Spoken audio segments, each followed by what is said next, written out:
on today's StoryBeat. And part of why I wrote my first book about Jimmy Connors was to use him as the avatar of explaining, oh, you think tennis is this nice little garden party? Let me show you something else. Let me show you how Connors was like he to tennis, he's the Marlon Brando, he's the Elvis, he's the Bob Dylan at Newport. This is StoryBeat with Steve Cuden, a podcast for the creative mind. StoryBeat explores how masters of creativity develop and produce brilliant works that people everywhere love and admire. So join us as we discover how talented creators find success in the worlds of imagination and entertainment. Here now is your host, Steve Cuden. Thanks for joining us on StoryBeat. We're coming to you from the Steel City, Pittsburgh, Pennsylvania. My guest today, Joel Drucker, writes literary nonfiction and journalism. Joel's work has appeared in a variety of print and broadcast outlets, ranging from HBO, CBS, and Tennis Channel to Racquet Magazine, Cigar Aficionado, and the New York Times. He's the author of 2 books, Jimmy Connors Saved My Life and Don't Bet on It. He's also worked as story editor researcher on 4 documentaries. Tennis is the topic Joel writes about most, in large part a lens through which he sees the world. Joel is one of the world's most prominent tennis writers, having authored stories on dozens of notable players and events. He's also the historian at large for the International Tennis Hall of Fame and one of the co-hosts on a podcast titled 3, a show about Federer, Nadal, and Djokovic. Joel graduated with high honors from UC Berkeley, earning a degree in history, a discipline that greatly informs his work as a writer. So for all those reasons and many more, it's my distinct privilege to welcome the author and journalist, Joel Drucker, to StoryBeat today. Joel, welcome to the show. Great to be here, Steve. Thanks for having me. It's my privilege and my pleasure, believe me. So let's go back in time a little bit. Were you always a tennis player? Did you start as a tennis player as a kid? I began playing tennis when I was 12 years old in 1972. These were kind of the high water years of the tennis boom, in a way to tennis what rock and roll was in the 60s. The 70s, very dynamic time of tennis. I grew up playing in Los Angeles. I'm not going to lie and tell you I was some incredibly accomplished player. There are far more better players than me, particularly in Southern California. But yes, I very much enjoyed the game. So then what then inspired you to start to write about it? Well, it is like every story, it has its aspects to it. One thing that's kind of funny, that's kind of the foreshadowing, is that before I played tennis when I was 12, I was one of those kids who liked baseball cards and football and reading all those kind of books. And so I enjoyed the reading part of sports too, and watching games. And then I get into playing, and I played Pop Warner football, and then I get into playing tennis. And I'm bringing the same passion for studying for the history and the players and the game, and I'm playing. And so one day I tell my brother some obscure a birthday of a tennis player who I said, this is so-and-so's birthday, Julie Heldman, it's her birthday tomorrow. And my brother goes, my older brother goes, if you play tennis a little more than you read about it or talked about it, you might be a good player one day. So I say, per Robert Frost, and that has made all the difference. But what happened growing up, I didn't think about writing about tennis. I didn't even think I was going to be a writer until my second year of college. And and then there are a few things caused me to stumble into writing about tennis when I was about 22. And I saw that tennis is kind of like, you saw It's a Wonderful Life. When Jimmy Stewart realizes it's the girl next door. It's always been the girl next door. It's not about going around the world. It's not about going anywhere. It's right here in front of you. It's Donna Reed. And tennis, this is what I was sent here for. I was meant to write about tennis. Of course, all these things I'd done, my life, the things I'd studied in school, not that I studied tennis at all. And that helped, that I knew about stories and biographies and all these things. And so, tennis. And then from about 22 to 33, it's not like the New Yorker calls you and says, be our tennis writer. You're 22 years old, right? Just think 10 stories a year for us. So it was more a question of getting a job. I worked for some public relations firms for 10 years, kept a pinky toe as a freelancer. And then it was about 33, I started writing about the game more. But so it's kind of an interesting way of coming to see what my passion was, what my topic was. Like I joke, Faulkner had the South, Pauline Kael had movies. eye of tennis. So a little bit like Joseph Campbell says that if you follow your bliss, the money and so on will follow. Your passion was tennis, and you sort of fell toward it. You didn't start out trying to be a tennis writer, correct? Correct. I did not think when I was 12 what I want to be as a tennis writer, even though we all look back at our lives and we can kind of reverse engineer and see, of course, I was training to be a tennis writer. In fact, I recently talked to someone about ball boys and ball girls at tournaments. Somebody asked me if I did that. I said, that looked too labor intensive for me. I like going to tournaments when I was 14, 15, 16. I like kind of work in the room. I like kind of chatting with people. So in a way, that's kind of preparation for journalism. Your degree is in history, and Correct. you say that that's the basis upon which a lot of your writing is based on. How did that then lead you to feeling like you were going to write nonfiction, journalism? What was it? Was it history, the reading of history? History is a perfect major to be a journalist for, because what is journalism but writing about events and seeing stories? And there's a macro sweep to history that I really enjoy. I really enjoy the way history is textured and layered, and there are aspects to understanding change. I thought I was going to be a political science major initially because I wanted to be a lawyer and work in politics. I'm glad I didn't. English major is a classic kind of one that you think writers become. English majors are, the English classes are typically very focused on a single text on a book, but history majors, it's a little more like 1 + 1 is 3. You might read a novel, you might see a painting, you might read a political textbook, and these shape the layers by which we see stories. And so if you look at history, not just as a series of places, times, and facts, which people see it, but a discipline for seeing how ideas connect, how ideas and people and places connect, then it becomes this tapestry, then it becomes a mosaic. And I very much enjoy that with all fields, but of course, tennis is the one I've done it the most. I enjoy seeing all these layers. Is that why you call it literary nonfiction? Nonfiction to me is a very broad based thing, because nonfiction is anything that isn't fictional. But what is literary nonfiction? Well, that's a term that's been used for many years. I think what literary nonfiction, this has its roots way back. You could go in the early 20th century, and writers like the New Yorker's Joseph Mitchell or James Agee. These are pieces that aren't just news. Like, for example, a tendency with nonfiction is to think it's a newspaper story and it's today's news, and it has a shelf life of about 24 hours. Let's say literary nonfiction, there's one tendency to say, oh, it reads like a novel. It uses more scenes, it uses more observation, but that's not fair either. Why should, one of the hardest things about nonfiction is like, let's define something by what it isn't. That's right. Let's define it by what it isn't. Nonfiction. We don't say, oh, I'm making a video. It's non-film. Well, that's true. It is a word. It is a strange. I never thought of it before. We define it by what it isn't. It's not fiction, but what it is, it draws on some techniques of fiction to create scenes, to create moods, and also, whereas a lot of journalism has a short shelf life, I think some of the literary nonfiction, what is like, there's a phrase that the poet Ezra Pound used, I think, about art or literature, says, this is news that stays news. In other words, it needs to be relevant. It has an emotional aspect to it. It's not just information. I think a lot of people tend to think of nonfiction as, this is just about information. I'm gathering data about, I don't know, a sports event, and here's what happened, and here's where the pennant race is going. But maybe something that's a literary nonfiction is more of a nuanced portrait, like a New Yorker profile, people like John McPhee, people like Tom Wolfe. It's also something that can be read over a long period of time. That is to say, it's not going to go stale on you like a news article would. It should have some resonance, because you just have emotion to it. It's maybe more of a portrait. One of the later pioneers of this in the 1960s was Gay Talese, who wrote some very significant pieces about Frank Sinatra and Joe DiMaggio. And now you're getting a portrait. You're getting a portrait that feels like a short story, but it's true and it happened. And there's maybe a certain kind of impressionism to it. And it's not a Romana Clef. It is. Oh, that would be fiction. Romana Clef would be fiction. For example, Romana Clef would be like the movie All the King's Men, which is nominally about Huey Long, or the book All the King's Men, but it creates this character called Willie Stark. And that's right, Romana Clef, which is, I think, an underused genre in movies. I mean, I just saw this whole docuseries about the Lakers, which had a lot of controversy to it. Why don't they just go Romana Clef? Then you can do whatever you want.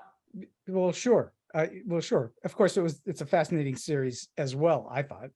Yeah, it is a fascinating series. It's interesting. Anyway, so with my stuff, when I think of literary nonfiction, I wanted to have something evocative to it. I don't want you to read it and say, yeah, I got a lot of information. I wanted to kind of stir something. I guess that's where the fiction part is, Mhm. literary part, where it's like, this had an idea to it. This had some concept. This had some emotion. This had some sensibility. The writer wasn't just giving me data. The writer was giving me a certain kind of portrait and understanding of the person or the idea. Do you think of yourself as a historian? Do you think of yourself as a journalist? Do you have a primary thinking of your Well, look, position? journalism is frequent, and I read a lot of what I would call journalism because the stories are due in 2 or 3 hours, and I'm covering matches, and it's kind of like being on a newspaper covering a baseball or football game. Right. But then I think even when I write those pieces, because I've studied the game so long, I can bring some layers of understanding to it. And let's say I'm writing about a match that Rafael Nadal was playing, and he hits a great forehand. I might well remind you that he wasn't the first guy ever to hit that this is reminiscent of a shot somebody once hit, that he has ancestors and roots. And I think people enjoy that. So I would think both. I think a journalist can be limited to only seeing today and fairly recently, doesn't have a lot of deep background knowledge, right? Right. So, Do you recall at what point, how many years you'd been working at it before you thought to yourself, I'm really good at this. This is something that I am truly, a master of tennis, of writing about it. of tennis, I thought I knew a lot. I had a lot to say about tennis from the time I was 12 years old. Oh, okay. So engaged with the sport and enjoyed thinking about players. And I probably think of some of the things I was spewing when I was 12 or 14, not writing, but just talking and chatting and holding court and waxing. And I, and growing up in Southern California is a little bit like growing up in tennis, is a little bit like growing up in Florence during the Renaissance. Mm-hmm. Sure. I went to a tennis camp where the guy who ran it, who I saw every day, had been #1 in the world. And Tony Trabert, he was the commentator on CBS. So he was like, this is like going to Lee Strasberg drama camp when you're 12. Sure. So you get the sense of like, I'm seeing the game. I'm taking in the game at this high level. Now, granted, I'm 5 feet tall at that point, and I've barely played 2 tournaments in my life. But the writing stuff goes in kind of, I wouldn't say fits and starts, but improvement levels. Like, I think I'm a better writer than I was 10 years ago. I know that, but yeah, I'm a bit. I think that's true for all writers or all tennis players. They get better up to a point, and then age takes over. But writers get better and better and better. In tennis, I'm a better tennis player than I was 10 years ago too. But that's for another that's for another show. So for writing, I think from the minute I started writing about tennis, I thought, I understand how to do this. All right, so I'm curious, from your perspective, what do you think makes a good article good? What is the real meat of an article that you start to think about, I'm going to write this about that, and what makes it good? I think the first thing in nonfiction is to make sure it's accurate, that a lot of things are accurate, whether it's factual detail or describing aspects of a person. So it's accurate, and I think that's important, and that means some of these things have to be checked, because sometimes when you interview people, they may say things about themselves about when they did something, but it may not be accurate because people don't always remember things properly. So if somebody tells you they went to a Beatles concert in 1968, you better clarify that, because you might know that the Beatles stopped touring in 1966, and you need to know that. You need to get that right. So I say accuracy is a start, but then that's kind of like, okay, that's fairly obvious. I think then there needs to be some way of it being of interest and insight. Something. Does it help to have conflict, or is that irrelevant? I don't think. I always hear these things about that. That I hear. That's the stuff I hear. I've read a fair amount of books about how people write screenplays and conflicts and plot points and fiction too, and a need. I don't concern myself with that. I'm not, and it's like, and I don't like the things where I say, oh, it should be a story with a beginning, middle, and end. I don't know what the heck that really means. I think those are manufactured devices that come from things where you think, yeah, because this is how it's going to work to reach 5 million people, because it needs to sell. and all that. I don't think I'm writing about a match. I'm writing about a person. It needs to have interest. It needs to have interest. It needs to have. Do you think of yourself as a storyteller? Absolutely, I do. Of course I do. So But I think I'll tell you this. I think the storyteller is secondary to providing meaning. Like if someone just calls himself a storyteller, it's like certain books you read. Yeah, that's a good yarn, but it doesn't have any meanings. For example, I don't read many genre books. I read fiction, but I don't read mysteries or legal thrillers or Westerns. I don't read those. And I know those are page turners and people like them. My beach books, I realized I read about the Kennedys those are my beach books. I read about the Kennedys. I've read more books about the Kennedys than I have about tennis. So I read, and conflict. See, it's funny about conflict. Okay, here's a thought for it. Conflict, what does that mean exactly in a book you're reading compared to a movie you're seeing? In a movie, there's a visceral sensory aspect to the plot and our very consumption of it that needs to see things in a vivid way because it's visual and it's cinematic and there's conflict and there's need. But how does it play out in a book? And of course, someone who wants to reverse engineer it will say, oh, look at you, Christopher Isherwood, A Single Man. I don't know if you saw that or read it. Did you? Anyway. That's one I don't know. It's about a man it takes place in the early 60s, grieving the loss of his lover. And the book is kind of like Mrs. Dalloway. It's very mannered. And in the movie, the character, he brings a gun to work. There's no gun in the book. He has a half-baked suicide attempt in the movie. That's not in the book. He has what appears to be maybe a fatal heart attack in the movie. But these are things, when we watch a movie, our expectations, our desires of what we get from that experience are different. You know, it's different. It's like we go to, there's Italian food and there's pizza parlors and there's Italian restaurants. I'll submit to you that there is conflict, however, in pretty much every single tennis tournament. And, I get it's a match. It's a match. Of course, that's right. For my definition, or the definition that I was taught, this is the conflict equals desire plus an obstacle. So what do you have in a tennis tournament? You have two players that want to win, and there's an obstacle in the way, the other player. Right, and that's a certain percentage of my stories. Of course, I'm writing a match story. It's like that's right. It's a game story. What happened and why did it happen? And Bob versus Mike, and who and what happened with these people. Do you write every day, whether you're on assignment or not? I have many things. I have lots of things I'm working on as a freelancer. My office is kind of like an airport. I have stories that are in the air. I have stories I need to get out of the gates, and I have stories I need to land. So I'm an air traffic controller. So I'm writing, but it's not the romanced version of the fiction writer who's working on his one grand piece. I mean, I think what goes on in journalism and nonfiction, there's a lot of other aspects to the work than just sitting at the typewriter drafting the story. And you can back into all of them. There's outlining, there's organizing notes. There's also organizing interviews. There's also even conceiving stories, because a lot of the stories I've had the most pleasure from are not apparent stories. Match stories are, Bob versus Mike. What happened? Why? It's due in 3 hours. What it's like writing about a baseball game or a football game. But I did a story about a tennis club, and what's the story? I mean, I'm not just doing an anthropological explanation of the club. Right. How do I turn that into narrative? And how do I turn that into something that provides some meaning and some insight? So I'm fascinated. You already brought up a topic that I wanted to get into. You actually do outline. You actually do set up whatever the stories or your articles beats are.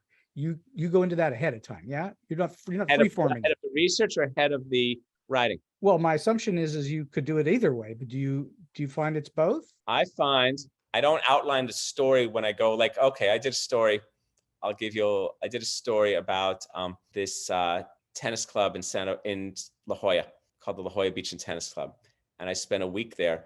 And all I wanted to do, I had some things that interested me about this club, about its history, about its members, about its venue. There was a national father-son tournament going on, and that seemed like an interesting aspect of it, of fathers and sons and families in tennis.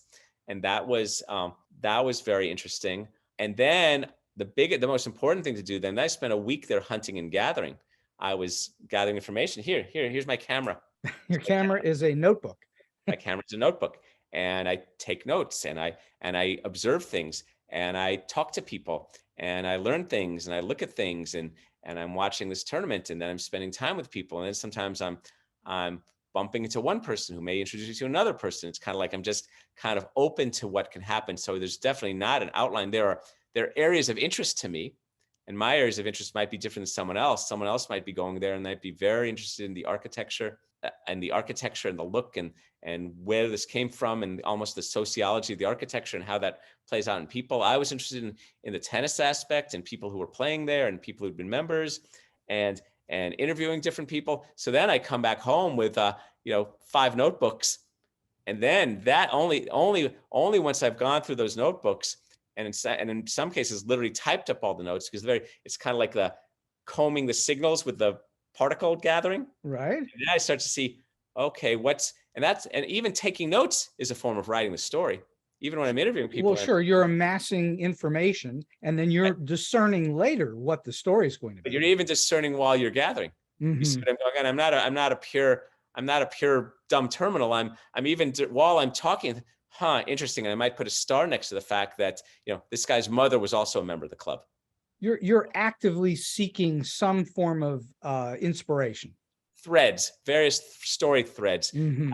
Leery of inspiration at times, because early on you got to just be open to other things, because if I get too inspired, I'll get too wed to, like, on day 1 of the research, I met the guy whose mother was also in the club, and the next thing you know, I'm casting the mother, and the thing is like, wait a second, keep gathering, learn other things. You know what? That mother isn't so interesting after all. Did you have that attitude early on in your career, or did you develop that over time? I was more learned, because what you really learn in journalism is that reporting is the real hard work of something. That the reporting is the work and learning how to do that and learning how to draw people out. I think early on, I felt I just had stuff I wanted to say, because I'd been around the game since I was 12, and I had stuff that I knew, and I just wanted to say it based in reacting to what I saw. And then I learned that's good. That's a good starting point of curiosity and expertise, but it's even better when it's wed to talking to people too, because then I learn more from others, and they're giving me insights, and I'm open to their ideas, and then they bounce off my ideas. And now I'm gathering, now I'm learning things. I'm not just sending a letter home from camp to my parents. So you've been writing about tennis repeatedly for decades at this point. And I've been writing about tennis since 1982, but I'd say most extensively since 1993. Okay, yes. So that's close to 3 decades. And so the question for me is, what is it? The people? Is it the characters that keep it fresh for you? What keeps it fresh? Is your question what continues to draw me to it? Well, sure, that would be part of the question. What keeps it fresh? This is a sport that I don't think people understand fully. I think it's an interesting sport in a way. It's funny. Nobody knows anything about lacrosse or water polo. Those are like or field hockey. However, tennis is a little bit like they kind of know it. So it's almost more like a little information. Oh yeah, I know tennis. That's how they talk about it. It's like, I know tennis. I remember it's really popular. Yeah. Oh, and my uncle took me to Forest Hills and we went to tournaments. Oh, I know tennis. And then they'll share some assumption about it. And my mission for 40 years has been, I need you to understand this sport, because I don't think you do. And I really need you to. And part of it is because I don't feel understood myself. Don't worry, I have a psychotherapist. But I have friends, but it's like, we're not going to cure your ills tonight. Trust me. Well, so I don't feel understood. And in a way, I think the sport has been the vehicle for me to, like, not so much right all wrongs, but kind of continue to explore what this sport means and what it's really about. And for example, I'll use a cinematic version. A great many people think tennis is Room with a View.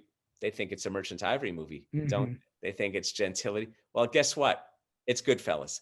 And I'm here to show you how that works. And that doesn't mean I'm going to be like, killing people in every story I write, but I need you to understand that. So in a way, my macro approach to writing about tennis is, I'd really like you to understand this sport in a way, and there are constant layers by which I'm able to do that. and part of why I wrote my first book about Jimmy Connors was to use him as the avatar of explaining, oh, you think tennis is this nice little garden party? Let me show you something else. Let me show you that how Connors was like he to tennis, he's the Marlon Brando, he's the Elvis, he's the Bob Dylan at Newport. And he preceded McEnroe, which was the next step, I guess.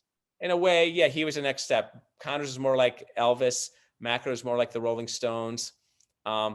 Later, yeah, he was later. But Connors was like the first Technicolor tennis rock star. Before Connors, they were all great players, but in demeanor, they were more crooners. They were more, they were more subdued gentleman singers. Connors kind of coincide the 70s, the rock star years of tennis. Is that what drew you to writing a book about him? Very much so. And the book is called Jimmy Connors Saved My Life. And it's about the role that he played in my development as a person and how he shaped my view of the world. How so? Briefly, how did that work? Briefly, he says, I spent 22 years hunting a book, and you give me briefly. Wow. It's called, Connors helped me see that to succeed in life, it had to be personal. You had to really go swing for the lines. It wasn't just about doing stuff that people thought you should do and being kind of tranquil and being kind of cool. Connors showed me a more visceral way of being hot, passionate, alive. I grew up very cerebral, Jewish, New York, West LA kid, very reflective, reading books. And Connors showed like the rocket fuel of what ambition really was, about this kind of liquid propulsion, about how to succeed. And you had to throw yourself out here, and you saw how visceral he was and how eager he was to compete. And that kind of was like a lightning bolt to me. And how did that change your career, your trajectory, or how you did business? Well, how did that change? Where I come from, it would have been a path of least resistance to become a lawyer, a stockbroker, work at an ad agency. And I think Connors helped me see, hey, wait a second, you can do great things. I remember when I was working for a public relations firm, and this was after I'd already been writing about Connors, some freelancing. My boss, we were talking about writing for various accounts and clients. And my boss said, well, a good writer can write about anything. And I said to my boss, I don't want to be a good writer. What do you think I meant by that? You want to be a great writer. Correct. That's right. And it helped me see, I'll tell you a story I really like. And I call the story 406. And I don't know if you're a baseball guy much. Are you? Oh, sure. I follow baseball. So you probably know what 406 means in baseball. Well, it's the batting average. Is that a specific? Oh, Ted Williams. Sure. So here's Ted Williams on the last day of the 1941 season. And his average is technically 3.9998, something like that. And the manager says, hey, we got a doubleheader today. We're out of contention. These games don't mean anything. I'll bench you. You don't have to play. You don't have to risk your 399. If you don't get any hits, you'll go 397. We don't want that to happen. Are you kidding? Put me in. I'm playing both games. And he went 6 for 8 that day. Hence the 406. And that's what made him great. He wasn't just a good hitter. And Ted Williams, Jimmy Connors, these were kind of my kind of touchstone things. I didn't want to be, I don't view life as saying, yeah, all I wanted to do is be a writer so I could bat 275. You were hitting for the fence. That's right. Fence. And I wanted, for example, when I used to write papers in college, I remember whenever I wrote a paper, I would get it back. I wanted to get comments back that says, where have you been all our life? We got to call the New York Times right now. This paper you just wrote on Wallace Stevens is great. And of course, happened this is college. And I tell that to friends. They say, you little 19-year-old, what do you think you're doing? You're 19 years old undergrad. Yeah, suddenly he's gonna, but there were enough moments of that. And I was very grateful for aspects of my education at a place like Berkeley, where there were professors who said, yeah, take a swing. Don't just kind of, look, we all know in college, there are ways you can write a paper and, oh, I see, objective is to get good grades, write about this topic, that topic, do enough research, mechanically do the things. And the combination of Connors and some other things from my background helped me see, well, no, I don't want to just get an obvious A. I want to take a swing. When you're auditioning for a part, It's frequently said, you don't go in and play for the vanilla or the middle. You take a position and you go for it. And Right. it may succeed and it may fail, but it's the going for the position that means everything. What's that line? I miss 100% of the shots I don't take. That's a great line. Sure. So, all right, so explain the process for you and what the challenges were in writing a book about Jimmy Connors versus writing an article about Jimmy Connors. It's a longer process, obviously. That's the obvious. But what are the biggest challenges to it? Well, besides the commercial aspect that took me I had the idea when I was 22, and then I didn't finally get my life and things organized to get a contract for it till I was 43. But as far as the logistical components of executing the actual executing the book, yes. I think the hardest part with that is kind of holding enough thoughts in your head to keep the storyline. This is where I do see things that script writers and novelists to keep in mind.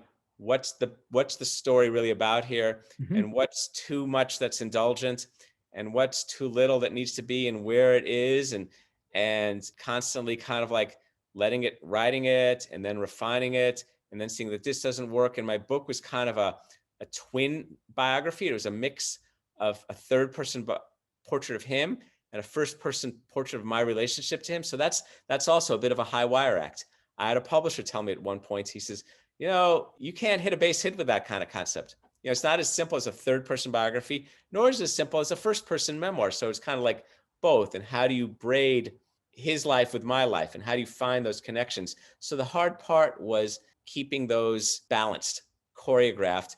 And, we don't know in our kind of work how well it works. I mean, readers say this, readers say that. We don't know. None of us that put out material into the public's eye have a clue what the public really thinks. We know that they pay for it. If they pay for it, they know that there's some success to it. But we don't really know what's in a reader's mind or in a viewer's mind.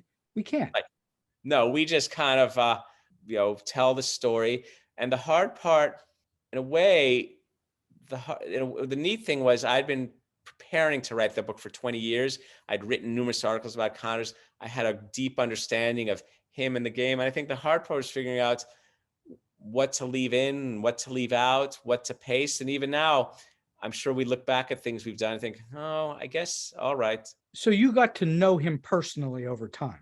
I got to know him right away. That was almost one of the themes. I got to know him right out of school. And I got to know him and I'd interview him. I didn't need to interview him for the book. That wasn't germane. Yes, I got to know him professionally.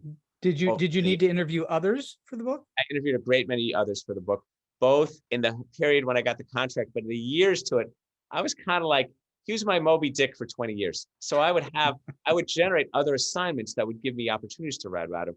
I did a story about his coach.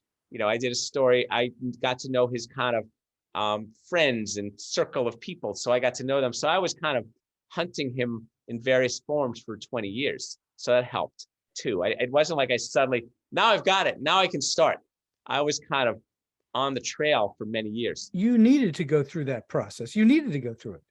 Absolutely, I did. And then when I got the book deal, I contacted some more people and learned even more. And the key, I would tell anyone who wants to write nonfiction, if you want to write thorough story, you better want to learn about that person. It's not just a matter of, I got something to say about Jimmy Connors or Frank Sinatra or whoever. It's more, I want to learn more about them. I want to learn more about them. I want to learn about whatever it is you want to learn. In my case, I wanted to learn about his tennis background. I was interested in what made him a great player and a rival and all these other things. He was obviously a massive media sensation in his day. Yes. He has, I believe, you correct me if I'm wrong, he has sort of faded away a little bit. He's not in the public eye so much anymore. Right. And do you think that the public still remembers who he was and what he was all about? I don't think the public hardly remembers anyone what they're all about. So I don't think the public remembers, you think the public remembers Jeremy Irons? I don't know how much the public remembers about Robert De Niro. No, I'll tell you this. I taught screenwriting for 10 years, and I would say to students, this is recently, Clark Gable, and they would have no idea who I was talking about. That's and Humphrey Bogart and Montgomery Clift, and how this is the way of the world. And this is why you and I love our work, but we get meaning more than we get money, because the world is about now into the future, make money. The world, the reflective aspect, we find pockets of ways to generate interest in that. But how many people know George C. Scott? Yeah, Right? almost nobody. George C. Scott, and right, and pretty Dustin Hoffman. I mean, yeah, sort of, but you see what that's. And no one remembers Rod Laver as great as he was. He's pretty much Rod faded. Laver's in the news a lot because there's an arena named after him in Australia, the main arena there.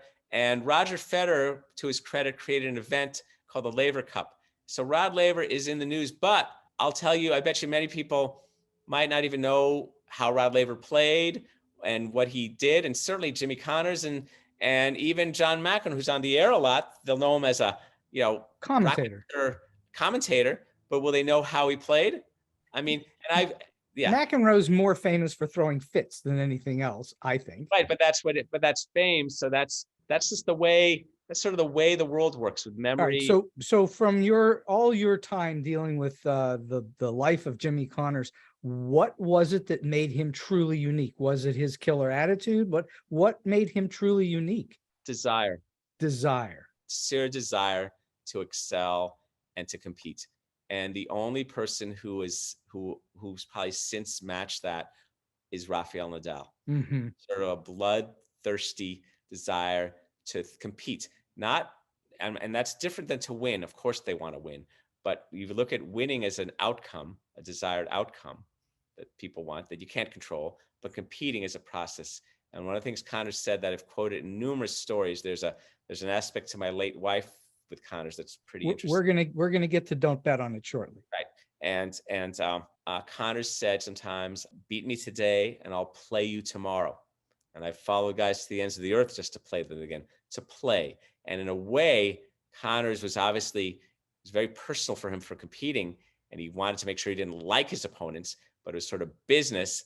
And the game is interactive. The game is a one-on-one. It's like boxing that way. So I think what Connors had was his desire and a sheer love of the arena of competition. And I think in the history of tennis, where you can rank him among the all-time great players is a whole other discussion that I don't care for. But as far as his desire to compete and thirst and hunger for that arena, you're looking at Connors, Pancho Gonzalez, Rafael Nadal. These are the guys who break through the wall. And I think that's what made people like that so popular. Even more so than Borg and Sampras and those guys. Those guys were great, but they didn't show that desire.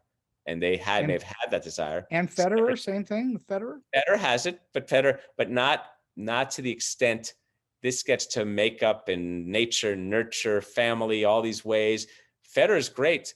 Federer's a terrific player. Sampras has more of that than you think because he was such a cool customer on the court. Mm-hmm. But Borg retired by the time he was 26. So Borg, but was great in the time that he played. Yes, he was. But as far as the Borg, with the things I told you that Connors was remembered for is not what Borg was remembered for. Borg is remembered. Right. He was considered the Iceman. So right. Borg is ice. Connors is fire. Yeah, absolutely. All right. So while you were finishing the book, or as you were going along and putting the book together, did you come across anything that was a truly unexpected twist in the research? Something that was so unexpected. Anything? Oh no, there wasn't something unexpected. Well, it wasn't unexpected as much as the things. See, there's a whole aspect to the book that has to do with my relationship to myself. It's called Jimmy Connors Saved My Life. It's not called All About Jimmy Connors. So all right. So tell us how that works, what that angle is. Well, it has to do with him being the avatar for me understanding myself. So in a way, per your Joseph Campbell, I spent all this time chasing Connors, but it wasn't Connors I was chasing. It's chasing me. That's profound. Myself. I have my moments. I was chasing me and my understanding of me. And maybe the reason why it took me so long to bring the book to life, because I had to embark on that chase. Sure, 22, I want to write a book about Jimmy Connors, but do I really understand myself emotionally enough to really get at that, what it's about? I mean, there's a lot of things in the book about my family and my brother who became schizophrenic when he was 20, and a lot of stuff about my family that I had to kind of like piece together and see what that was really about. Mm-hmm. And that was, and Connors fits in with that, but he fits in with that. So where does that put him in the storyline, right? Where does that really put him?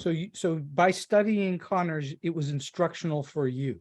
Well, that was the point about the saving the life. Absolutely, it was, but it became something more than being 22 and saying, yes, he reminds me of my youth, and this is my icon of my youth. It's different to start viewing someone like that as it changes through late 20s, 30s into the 40s. It's like, wait a second, who am I, and what's this person mean to me? Mhm. What do they really mean to me? What do I mean to them? I mean, there was a time in there where when I was 30, he asked me to write a proposal for it to be his autobiographer, a different kind of genre.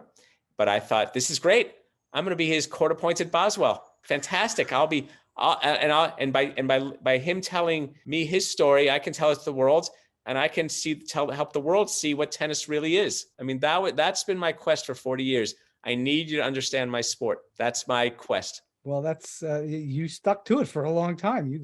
And you're still working that angle. We're doing it to the ends of the earth because there are infinite angles. There are these people, there are these things. I mean, I wrote a story last year about a woman who's a poet. She's an acclaimed poet, and her mother won Wimbledon. And the story is called Fingerprints. What is the impact of a mother on a daughter and the daughter on a mother around that dynamic? You know, most of us, our parents' lives, we know things and they went off to war, but it's kind of this fuzzy, it's like a kinescope, our parents' lives. So what does it mean if you grow up and your mother was on the cover of Time magazine 8 years before you were born? What does that mean? And your mother is kind of like a champion, and how's that shape a mother-daughter relationship? So but these things, I find these things all the time. I mean, this sport is a portrait, a profiler's delight. Because there's so many wonderful characters. They're individuals. These are not people who fit in. These are all quarterbacks. They're Ayn Rand's people. They're right. None of them are just fitting in and saying, yeah, and I worked hard. And when I was in high school, I was an end on the football team, and I went to college, then maybe a guard, and I fit in. These are like, everyone's kind of oversized. Well, because it's not really, except when they're playing doubles, it's really not a team sport. Correct. It's like golf. Golf is an individual sport. You're not playing on a team usually, aside from the Ryder Cup and so on. So that's what you're talking about, is they have to be completely self-contained. That's right. That's right. And so that creates all sorts of opportunity and yet dysfunction. Like there's dysfunction in all parts of life, and it makes them very intriguing portraits. Was there any material you wish you could have gotten that you weren't able to get to? I once asked Connors, his mother taught him. His mother was a very good player and an excellent instructor, and she taught him. And I wish I'd been able to spend some time with her. And once I said to him, what would I have learned if I'd taken lessons from your mom? And we're doing an interview on Pebble Beach on the golf course. Right. It's a great scene. I love this scene. Pebble Beach Golf Course. Is it June? It's spring. Pebble Beach, Monterey Peninsula, ocean, water. Were you playing together? We had not golf. We were walking, not the golf course, but just the grounds of the venue. Got it. The tennis event that he's having there. And actually, I played with him earlier that day or the day before in a pro-am. And I was doing this walking interview with him for a while. And I'm sure he was looking to the west, because I'm a writer. He has to be looking to the west, to the ocean. And he gives this slit of his eyes, which is kind of like his return of serve posture. He would do a very narrow focus. He goes, son, you'd have learned the game. Now, that's one of those like Sinatra-like platitudes that sounds like, what the heck are you talking about? It seems like it's kind of silly, and yet it means everything. Everything. Oh, no, everything's in there. You'd have learned the game. And it's like, wow. So I guess if there's one thing I wish I would have gotten from that book, would have been like a few hours of court time with Gloria Connors, feeding me balls and, telling me what to do. And I could feel, because I did do that. I did do that with his coach. And his coach, Pancho Segura, put me through some drills that he did with Connors. And the kinesthetic aspect of that was very powerful. That's very powerful to me. And the whole thing for me in tennis is also, I'm a natural kind of observer, observe, cerebral, look at things. But I write about something that I participate in. So I got to participate. So It's kind of physical and kinesthetic, and I got to jumpstart my mind out of my body. Do you believe that being a participant helps you to understand the game better? Absolutely, without a doubt. No question. Do you see the movie Almost Famous? Cameron Crowe and these with of course. So I'm the Cameron Crowe of tennis, except I have a garage band. Gotcha. Try that. Gotcha. Absolutely. And so absolutely, I've had so many tennis experiences as a player myself, including a fantasy camp I go to where I've been coached by Hall of Fame tennis players like John Newcomb.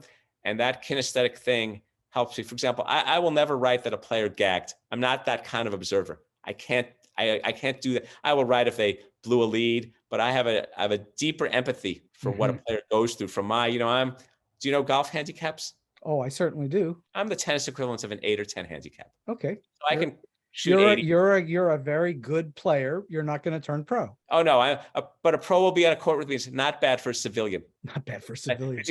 If Tiger Woods is on a pro-am with a 10 handicap golfer, they're having a Tiger Woods. Okay, this guy's not delaying. We're moving along. You're a respectable player. You're not a duffer. You're a decent player. Right. That's right. So, but you're not going to go turn pro anytime soon. Anytime ever. anytime ever. Yeah. I want to talk for a moment about Don't Bet on It. Tell us about that book and your wife, Joan. Joan Edwards, my late wife, and I were together for 28 years. And a year before we met, she had a disease called lupus. She was diagnosed with a disease. And that kind of created a certain tone for us. It's a disease. It doesn't necessarily get worse, but you have to manage things. And our relationship hinged a lot around what I would almost call like a verbal rally.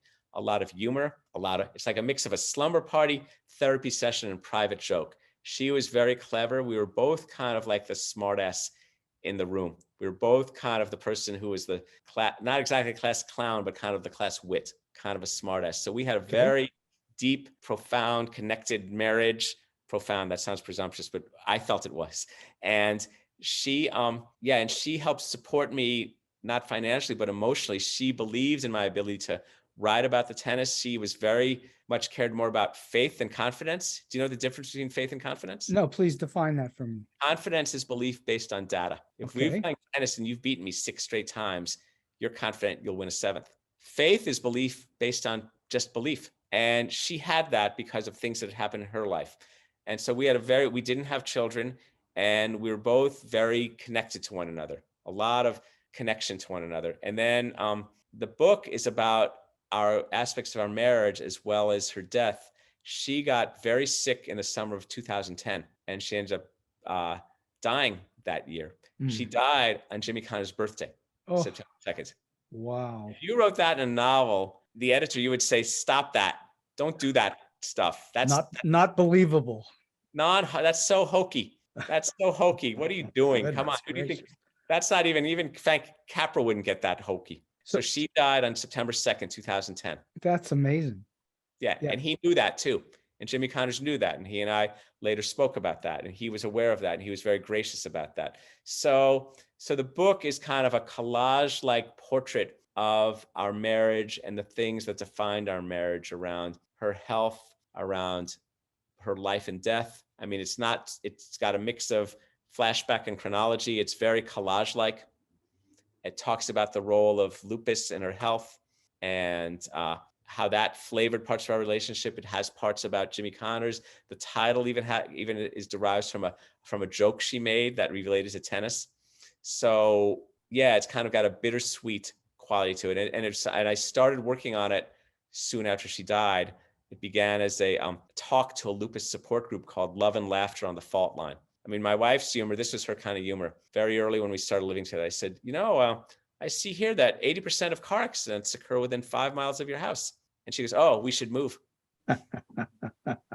That's a good line. My wife had a lot of good lines. My wife, and she was so sweet. We were a good match for one another that way. Did you start to write it as a cathartic thing to do? Very much so. It's very much a cathartic piece. And it began again as a talk to a lupus support group. And then it became longer. And I thought, I need to do this. And maybe it's also a way to commune with her after she died. And you had the skill set. It wasn't something that you had to pull out of nowhere, but there had to have been challenges in doing this. You'd already written about yourself a lot in the first book. So you had that experience as well. So you had that skill set, but what were the challenges of digging so deeply into such a personal story? The challenge of this was also finding the right focus. The Connors one, at least, was focused by sheer dint of events, his life, these matches. With my marriage, now I have 28 years of every day with someone. And I think I went through periods I had a good friend of mine who understands my writing, a woman named Elizabeth Kay, who I paid to read the manuscript. And she gave me some input that maybe it was a little too collage-like. I needed to have a little bit more chronology, because I was resisting what I sometimes call the tyranny of chronology. I talked earlier about the beginning, middle, and end. Yes. I think when people talk that way, those are people who don't really understand story. They just understand, linear things. And stories, as there are ways to do flashbacks. There are ways to digress. John McPhee says they have the courage to digress. Have faith that your reader will do that. I don't have to always hold your attention scene to scene. And Elizabeth told me maybe I need to do this again, maybe organize some stuff. And there was a lot of stuff with humor and jokes and songs. And I have some of those still, but I cut a lot of those out. I also learned something about the role of music was very important to my wife. And in the earlier drafts, I was quoting different song lyrics again and again. And then I learned, of course, about permissions for songs, which you have to pay for. Right. One songwriter let me use a song that she'd written, and then others I hunted down. And then I realized also, wait a second, I'm telling a story here. Why should I let Joni Mitchell do my work for me now? I need to do the work as a writer. It's a cheap technique. And we've all seen movies, particularly since The Big Chill, which kind of started it, where the soundtrack, wait a second, you just bought 4 minutes of story instead of doing some work. So you're going to let Joni Mitchell or Neil Young or whoever do your bidding for you. And sometimes that's useful. And in movies, I get it. But in the book, so I had to do a lot more cutting of things that might have been a little more borderline indulgent, because writing about my own marriage get a little music in particular, which is an emotional you get an emotional connection to music, and in a movie it helps to lift that emotion. Sometimes it does help to lift, but sometimes we've all seen movies where it's like, hey, wait a second, quit that, stop that. What you give the screenwriter the month off? Yeah, well, it gets substituted for storytelling sometimes. Well, right. And so it's like, yeah, you just bought this thing to do this thing. And then so the challenge in it was keeping it focused and concise enough. And then Elizabeth read the second draft and she said, well, you need to do some more. But after the first draft, she gave me this input. And of course, and I thought, like every other, okay, this is pretty good. This is ready. And she told me, oh my, gosh, I guess you're right.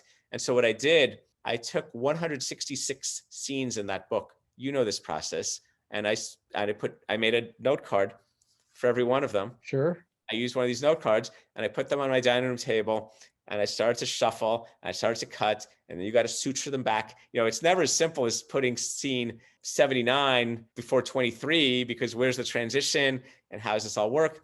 And I did that, but that's the job. That's what we do. That's called rewriting.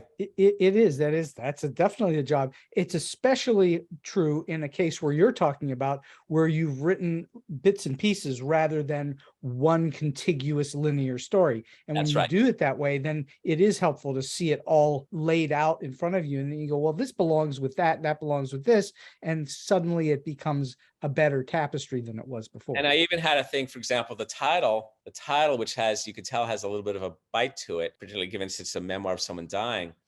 Someone suggested to me at one point, well, maybe you want to go with a more, congenial title, because about your love, something about your love together. And I brought up Chinatown, and I said, no, I want the Roman Polanski ending. There's a story that you probably know about the end of Chinatown. Robert Towne wrote what we'd call the conciliatory happy ending, where the protagonist, Faye Dunaway, gets away with, she goes off to a good place. And Roman Polanski, the director, insists, no, she gets killed. This is what's going to happen. It needs to happen this way. Polanski has that bent to him for sure. Well, he had experience with a loved one being killed. Absolutely. And not long before. No, well, I don't know if you read the book, The Big Goodbye, about the making of Chinatown. I haven't. I've yet to read it. I look forward to it. It's terrific. And it really gets at that, but it shows you, but in a way he was onto it. And so I thought in my thing, like I said to someone, no, I want the title that gets to the edge of death, which is an important part of my marriage and my wife's awareness to that. And there are parts, and Don't Bet on It, that kind of connect to what I wrote about, to stuff about Jimmy Connors, because my wife was with me the whole time while I was trying to bring the Connors thing to life and my role in tennis. So I'm not saying they're like Godfather 1 and 2, but there are parts that are from one into the other that connect. Well, because both books have a personal aspect to them, they're Exactly. interconnected. Yeah. And in the wake of that, I haven't written a book since. And when I think of future books, there's a part of me that sees other ways to do that kind of observational first person. Another part of me that sometimes thinks I'm kind of sick of me. Like in a lot of my magazine pieces in the last few years, I've made sure to write in third person as much as possible. I was kind of like personal sensibility out, because I think that can be any technique overdone, knee jerk can be cheap and It looks like a crutch after a while. Exactly. Yeah. Do you have plans to write any kind of books at all? I have future book ideas that I'd like to do, but I kind of I'd like the third one not to be for love. I already wrote 2 books for love. I mean, I want it to be love, but I wouldn't mind money as well. I mean, the first 2 books, it's like books are tricky, and I've talked to enough authors to know that books are tricky deals. But and sometimes I think I've written a number of magazine pieces for this publication called Racquet, and they've let me really broaden some of what I would call the literary nonfiction. Tennis.com does too, but really some of these pieces I've done for Racquet. I did a piece, this mother-daughter piece I told you about. I did a piece about California and its role in tennis. Another piece on advertising in tennis. And these are kind of the magazine type pieces that I'm really feel excited about. And I see these pieces, and a friend said once, oh, that could be a book. And I thought, I guess publisher and editor and a consumer paid for it, I guess it could be. But I think, you know what? Maybe yes, but maybe no. Maybe this time around, I'm 62 years old. It's like some people realize they're short story writers. I look at Alice Munro. She's a great short story writer. Does she need to write a novel? Do I need, I just did 10,000 good words on a topic. Do I need to give you 60,000? How many times have you read a nonfiction book and you thought, that would have been a good article? Do I need to read this as a book now? And I'm not trying to back off the book path, but it just makes me think about things, about the path I've marched on. I think this is instructive because it sounds to me like you just haven't found that one major inspiration that says to you, I got to write this in a book form. Well, I did that twice. I did that twice with the others. And yet for the next one, I think people can't underestimate the role of economics in some of this stuff too. Absolutely. I was joking. You'll get this. This would be funny if we talk away from here. When writers talk to audiences, we talk about craft, we talk about narrative, we talk about structure, we talk about our meaning, we talk about reading, because we're writers, we're storytellers, we provide meaning. Then we talk among ourselves, and what do we talk about? Sometimes we talk about money. Well, you still have to eat. Right, but then when we get together with ourselves, we're talking shop, and we'll talk craft some, but then we get to stuff about money. Well, you're a pro, It's right. Not a hobby, it's not an avocation. You're a professional writer. That's right. So it kind of gets to my thing. I mean, I have topics that interest me. And I could probably come up with 5 topics if someone brought me an appropriate amount of money and said, here's money. You do this book. You do a book on what you think you'd like to do on. Wave the wand and do it. But it doesn't work that way.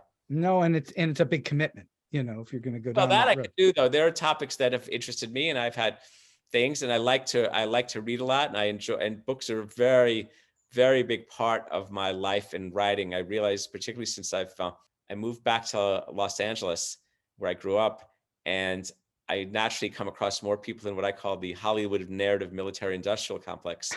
And they talk about shows to watch and shows that sound interesting. And someone will tell me, oh yeah, there's a show. I talk about a book I'm reading. Oh, there's a Netflix show that's on that. I said, so what? Was it 6 episodes, 6 hours? They go, yeah, 6 hours. And I said, that's 6 hours or 300 pages of reading. What should I do with my time? You tell me. So I know that for all the movies I've seen and the TV shows I've watched, and even the stories I've studied, like a book about the making of Chinatown, I'm still more a child of the book. Well, Groucho Marx once famously said he found television very educational. Every time it was on, he went and read a good book. I like that. That's good. Groucho Marx said, outside of a dog, a book is a man's best friend. Inside of a dog, I'm not quite sure. Yeah. Something like that. Well, I have been having this fantastic conversation with Joel Drucker for a little more than an hour at this point, and we're going to wind this thing down a little bit. And I'm just wondering, in all of your experiences, Joel, you've already told us some fantastic stories. I'm just wondering, throughout all of your experiences, are you able to share with us a story or an experience you've had that was either strange, weird, quirky, offbeat, or just plain funny? I'll tell you something really funny that happened. This is really a weird part of my world. And it actually is one of those cases where I guess the macro thing is we think we can pursue, and I'm very big on persistence and intention and focus and desire as per Jimmy Connors, and practice. And yet things happen. So one day I get a call from my editor. He says, Pancho's dying. Go see him. He's dying. You got to go see him. Go write the story. And Pancho Segura, who I mentioned earlier, had been Jimmy Connors' coach. So I call Pancho. I say, hey, I want to, and I met him before from another story I did. I call him. I say, hey, I want to come see you in La Costa, San Diego, where you're working. And I want to talk with you and catch up with you. I don't ask him. I say, hey, I hear you're dying. I don't say that, but I go to see him. And again, I'll paint another scene. This is great about living in California. January, La Costa, San Diego, beautiful resort. I go see him. I start asking him some questions about his life, and we end up playing tennis with some guys at his club. We play some doubles, and he's animated, and it's fun, and I'm getting the sense of he's a very animated, passionate person. I mean, in a way, it's interesting, like how in sometimes the supporting characters steal the show. Sure. And so he's just great. And we go to the clubhouse, January sky, sun is setting, 4:35 o'clock, winter sky. I'm expecting him to say to me, hey kid, I'm dying. I only got so many months. And so tell my story. I'm this old and here I am. He doesn't say anything. And I'm not going to ask. I'm not going to ask. So are you dying? So I just take it in and have some notes. About 3 days later, I get a call from my editor. Wrong Pancho. It's Pancho Gonzalez. Oh, in Las Vegas, not La Costa. Oh my goodness. Sorry, wrong Pancho. And in the meantime, though, someone else knew Gonzalez a little bit more, and he dispatched that person. That person, I think, hunted Gonzalez, and Gonzalez I don't know what happened. They talked to them or whatever, and they did the Gonzalez. But the good news is this further gave me the chance to know Pancho Segura, who was Jimmy Connors' corner man, like Angelo Dundee was to Muhammad Ali. Mm-hmm. Segura had been a great player in his own life. Unlocking Segura was very helpful to understanding Connors. This was before you wrote the book. Right. But this is while I was still spending my 20 years in my hunting period. Gotcha. Right. You see what I mean? I'm on the water. I'm hunting Moby Dick, and I'm scraping barnacle and all this stuff. And so but there's the title for your next book. You got the wrong Pancho. Wrong Pancho. But the good news is, because I got to know Segura a little bit more that day, let's see, fast forward about 3 months, and I get to know this editor of a publication called the San Diego Reader. And it's a publication that writes long stories. And the editor says to me, oh, you write about tennis? Are there any interesting people or places in San Diego? Yeah, there's this guy, Pancho Segura, who is an incredible guy. Let me see if he'll, so I called him again. I said, I want to do like a New Yorker, like profile of you, Pancho Segura. And he said, yeah, but I was the chance to do that was aided by the fact that I'd spent this day with him. It's like, I'd spent another time with him before, but this made it even more easy. So I built an even better rapport with him. And then I spent about 8 days with him, taking in his whole life and his whole journey. And that helped me understand Connors better. That became a 10,000 word story that also is kind of like a showcase piece for me. So you see how the ball tumbling, is like a net cord in my favor. One link leads to the next frequently. Well, I'm very big on that. And that's kind of like, I'm big on that in the knowledge of the topic, and I'm big on that in the career management of the links of your life and place, which will, yeah. And you've alluded to this before, you're open to those things coming into your life and into your experience. Well, and this in some ways comes back to my marriage, where my wife, Joan, one year I was working full-time at a public relations firm, and I was keeping 1% of my pinky in freelance journalism. And she said, you got to go to the US Open this year. This could be Connor's last US Open. And I had a chance to write an article, and I took time off from work, and I went there, and she said to me, another time I did that, she says, be open. Good things can happen to you. Be open. And of course, the US Open is the open, which is kind of a neat little twist on words. Yes. And good things happen. And one of the things I've intentionally done often when I freelance is I underbook my assignments. So I don't feel like I'm on a hamster wheel having to write 9 stories a day for this. I'd rather have a little more wiggle room and be open to kind of be like kung fu and walk the land and have these stumble moments, and I've had numerous of them. I won't tell you them all now, but numerous occasions where I've been able to stumble into things that move me forward. That's really lovely to hear. And I think that's very instructive also for the listeners who want to know what they're doing with their own lives. Find yourself the ability to leave the world open to you a little bit. I think it's very important. Right. So last question today for you, Joel. You've already given us an enormous amount of advice, but I'm wondering if you have a solid piece of advice or a tip for those who are starting out in the business of journalism or book writing, or maybe they're in a little bit and trying to get to that next level. Lead the league in thank you letters. You're young, you're building a Hansel and Gretel-like series of breadcrumbs that define your network. Lead the league in thank you letters so that you are connecting with people. And I guess in these days, they're probably their emails or even text messages, which is fine.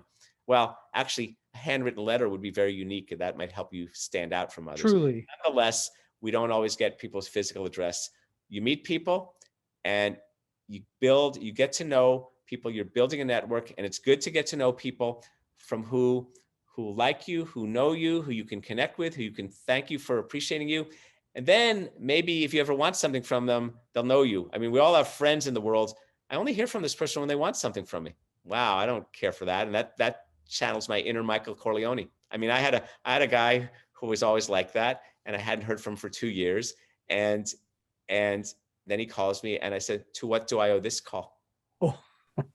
And it's like I just knew he wanted, and it's like I thought, okay, I know, okay, what do you want? Okay, and whereas if you at least are working to build a network of people, of places, of things, now you're kind of in the world, you're building a network. And how else do you do that? You don't just do it by asking things of people. Lead the league in thank you letters. That's a very fine tip. And the companion one, you often get asked, well, how do I break into X field? And it's not about breaking in, it's about being in. So it's like, if you want to define yourself in a world, you already exist in it by reading the things that in it, by either watching the movies or watching the matches. I was being in tennis before I was breaking into it. One of the things that Joan said to me very early in our relationship, we were watching the 1982 US Open on a black and white 12-inch TV, 3,000 miles away from New York. And I saw all these people like Tracy Austin, Chris Everett, Martina Navratilova, Connors, McEnroe, Lendl. And I said, I want to be part of that world. She goes, don't you understand? You already are. It has to see how you define yourself. It's a little bit like Dorothy and the Wizard of Oz. You just got to click your heels and where's home? What is home? And so I think it's less, there's no single moment that says, you have broken in. You are now in the business. It's more about it's almost like, okay, like in Goodfellas, did Henry Hill break into the mob? No, he was just being in the mob. He just started hanging out at the cab stand, and he was getting sandwiches and doing things and just being in it. And that's the mafia, but it's kind of the same thing if he's like in that world. And so find ways, create opportunities for yourself to be in it, not just to view it from a distance. And maybe that gets to participating in it, not just as a player or musician or a criminal, but I just mean like, being around it and maybe talking to people and asking people questions and saying, hey, you, Mr.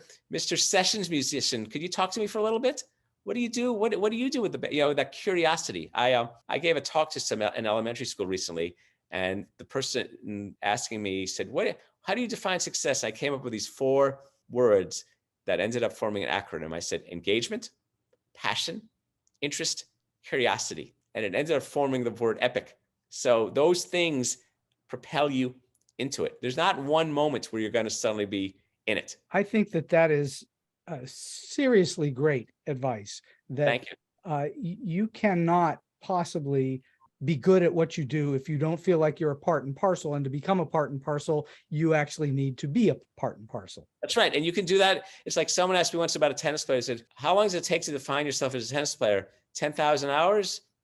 Or 10 seconds. I said 10 seconds. If you do the things, there's great stories about some of the great players. They're organizing their clothing. They're putting on the socks. It's like certain people who they're already engaging in that world to the extent that they can. They're not waiting for the moment of someone to say, now you're in. Joel Drucker, this has just been a phenomenal hour plus on StoryBeat. And I'm so grateful that you're spending a little time with us today.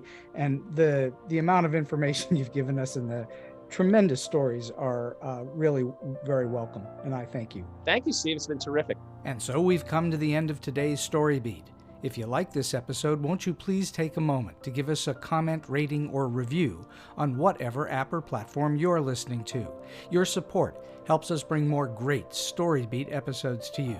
StoryBeat is available on all major podcast apps and platforms, including Apple Podcasts, YouTube, Spotify, iHeartRadio, Stitcher, TuneIn, and many others.